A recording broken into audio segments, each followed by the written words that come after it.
Em nome do Pai, do Filho e do Espírito Santo. Amém.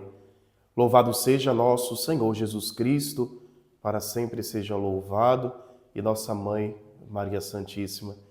Meu irmão, minha irmã, que alegria nesse domingo poder chegar até você com a palavra de Deus, palavra de vida, nesse tempo ainda que estamos celebrando as alegrias do Natal, do nascimento de Cristo Jesus. E nesse domingo nós celebramos a solenidade da Sagrada Família de Jesus, Maria e José.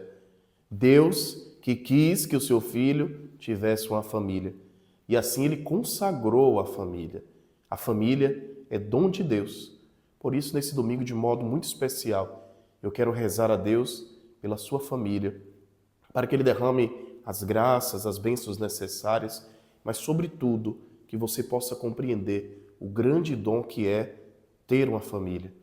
Essas pessoas que Deus escolheu para estar do seu lado, que não são perfeitas, são frágeis, têm os seus defeitos, mas que por critérios que não nos são revelados, Deus colocou essas pessoas do seu lado para que você ame, para que você cresça espiritualmente, para que você chegue ao céu e ajude essas pessoas também a alcançar o céu.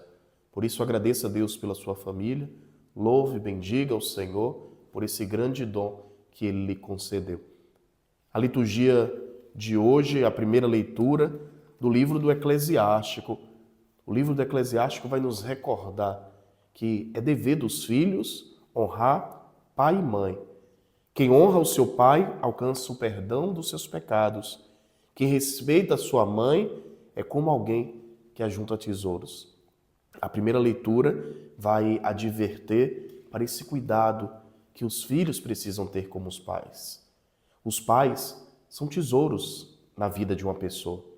E hoje, numa sociedade do descartável, uma sociedade que nos falta tantos valores, quanto que dói quando nós vemos os filhos abandonando os pais, os filhos que já não visitam mais os seus pais, os filhos cultivando raiva no coração de pai e de mãe e que por isso não fala mais com seus pais, não cuida. A palavra nos recorda: quem desonra os pais, quem maltrata os pais, desonra o próprio Deus e comete pecado. Por isso, os filhos precisam refletir como você tem se relacionado com os seus pais. Independente dos defeitos que eles tragam. Talvez, ao longo da história da sua vida, eles tenham dado motivos para você ter alguma coisa aí no teu coração que te traz tristeza, mas é seu pai e a sua mãe. Ele foi dado por Deus e você precisa honrar. E é bom que a gente ensine às nossas crianças também isso, desde pequenos, a olhar para os pais como pessoas diferentes que são e que merecem todo o respeito. Pedir a bênção aos pais, pedir a bênção aos mais velhos. São pequenos sinais na nossa vida cristã que nos mostra a honra que nós temos a essas figuras. O Salmo 127 nos recorda: felizes os que temem o Senhor e trilham os seus caminhos. A família que teme o Senhor, que segue o caminho do Senhor, é feliz. A esposa vai ser como uma videira bem fecunda, o esposo será abençoado e os filhos terão a graça de Deus. Famílias que buscam crescer no caminho do Senhor, na obediência à sua palavra. São Paulo, na segunda leitura, vai nos lembrar que nós somos amados por Deus e porque somos amados por Deus, devemos nos revestir de misericórdia, bondade, humildade, mansidão, paciência, e as nossas relações devem ser pautadas nessas virtudes. Devemos nos suportar, suportai-vos uns aos outros. E aqui suportar não significa carregar o outro como peso, carregar o seu pai, a sua mãe, o seu irmão como peso. Não, seja suporte. Ajude a se aproximar de Deus. E Paulo vai continuar dando uma palavra para as esposas e para os maridos. Esposas, sede solícitas com os vossos maridos, como convém ao Senhor. As esposas que têm a vida doada aos seus esposos. E aos maridos diz: ame as suas esposas como Cristo amou a sua igreja. Esse amor que é doação. Quando existe amor, nada é sacrifício, nada é peso. Nós vivemos em uma sociedade que muitas vezes coloca em xeque, questiona algumas atitudes de amor. Não, o amor verdadeiro, ele pede doação. E ninguém se sente pesado, ninguém se sente violentado nos seus direitos quando verdadeiramente ama. Então que as famílias, sobretudo o marido e a mulher, inspirados por essa palavra, possam refletir na capacidade de amar e de se doar uns aos outros. Escutemos o Santo Evangelho no dia de hoje. O Senhor esteja convosco, Ele está no meio de nós. Proclamação do Evangelho de Jesus Cristo, segundo Lucas. Glória a vós, Senhor. Os pais de Jesus iam todos os anos a Jerusalém para a festa da Páscoa. Quando ele completou 12 anos, subiram para a festa como de costume.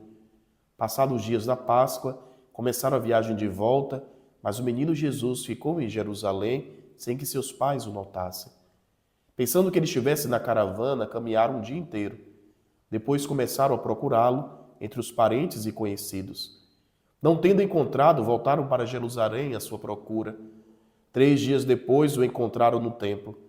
Estava sentado no meio dos mestres, escutando e fazendo perguntas. Todos os que ouviam o menino estavam maravilhados com sua inteligência e suas respostas. Ao vê-lo, seus pais ficaram muito admirados e sua mãe lhe disse: Meu filho, por que agiste assim conosco? Olha que teu pai e eu estávamos angustiados à tua procura. Jesus respondeu: Por que me procuráveis? Não sabeis que devo estar na casa de meu pai? Eles, porém, não compreenderam as palavras que lhes disseram. Jesus desceu então com seus pais para Nazaré e era-lhes obediente. Sua mãe, porém, conservava no coração todas essas coisas. E Jesus crescia em sabedoria, estatura e graça diante de Deus e diante dos homens. Palavra da salvação. Glória a vós, Senhor. Meus irmãos e minhas irmãs, o Santo Evangelho que nós escutamos hoje, a viagem de volta da família sagrada, retornando para Nazaré, após cumprir o seu preceito religioso de visitar o templo. E como toda família, a família de Nazaré experimentava de momentos de alegria, mas também de momentos de tensão. Hoje, Maria e José observam que perdeu o filho Jesus. Aonde está o menino? E diante daquela multidão, eles começam a procurar, e quantos sentimentos no coração de Maria e de José. Desespero, tantos pensamentos chegam ao coração de uma mãe e de um pai que se veem longe do seu filho. Mas encontram Jesus e vão deixando que o coração seja conformado com aquilo que Jesus diz. Eu preciso cuidar das coisas do meu pai. Jesus retorna e é obediente ao seu pai e à sua mãe e vai crescendo em graça e obediência diante de Deus. Aqui nós percebemos que uma família, quando realmente ela está pautada, tem os seus valores bem solidificados na oração, na confiança, na fé em Deus, a família cresce juntos, mesmo diante das dificuldades. Aqui, Maria guarda tudo no coração e vai deixando que Deus também lhe ensine a viver esse grande mistério de amor na educação e no acompanhamento do seu filho. E Jesus recebe também na presença de Maria e José tudo aquilo que ele necessitava para poder realizar bem a sua missão. Recebe a compreensão, o acompanhamento, o amor, a preocupação e a acolhida. São elementos essenciais para que a gente cresça bem, para que a gente se sinta amado. Meus irmãos e minhas irmãs, olhando para as nossas famílias, como é que anda a sua capacidade de se preocupar com o outro? Quando o outro está longe dos seus olhos, quando o outro está entristecido, adoecido, passando por momentos difíceis, como é que anda a sua capacidade de se preocupar, de acolher, de demonstrar sinais de amor? Nós vivemos em um mundo que cada vez vai nos levando a pensar apenas na gente, a viver o egoísmo. E muitas vezes o outro que está perto de nós está sofrendo e nem sempre nós vamos ao encontro, nem sempre nós procuramos. Que a Sagrada Família de Nazaré nos ajude, nos inspire a despertar esse interesse pelo outro que nós amamos. Que possamos realmente reconhecer o dom que é a família, que só estaremos bem se todos estiverem bem. O Senhor esteja convosco, Ele está no meio de nós. Que o Deus Pai de bondade te abençoe, abençoe a sua família com muita graça, com muita paz Em nome do Pai, do Filho e do Espírito Santo. Amém. Uma abençoada semana.